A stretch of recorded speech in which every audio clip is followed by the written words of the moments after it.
மாமோ பின்னாடி ரொம்ப அழகா இருக்கு. ஜிஜி, டேய் ஜிஜி, இப்ப நீயா பேசுன? ஆமா. கிட்ட போயிடாத. தீய சக்தியே ஜிஜி குரல்ல பேசினா மட்டும் நம்பிடுவோமா? அவ்வளவு ஈஸியா எங்களை ஏமாத்த முடியாது. தாரோ, மாஸ்க கழட்டு. அவசரப்படாம பொறுமையா. ஹாய். வேக்கு மண்டையன் திரும்பி வந்துட்டான். இது நம்ம ஜிஜியே தான், டவுட்டே இல்ல. என்ன ஜிஜியா? புட்டி மாமா உங்க 2 பேருக்கும் ஒண்ணும் ஆகலையே. எங்க உங்களை கொண்டுட்டேன்னு பயந்தே போயிட்டேன். அதோட பியூட்டி ஆண்டி நீங்களும் இங்கதான் இருக்கீங்களா? முன்ன விட உங்க மனசு இப்ப ரொம்ப பெருசா இருக்கு. அழாம இருந்தா ஜிஜி, அழுதா சீச்சி. பாட்டி, இது எல்லாத்துக்கும் என்ன அர்த்தம்? மாமோ, போய் சில் தண்ணி கொண்டு வா. ஆ?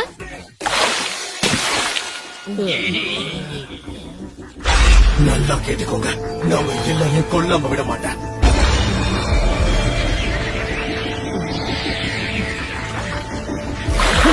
மாமோ பின்னாடி ரொம்ப அழகா இருக்கு. ஜிஜி, டேய்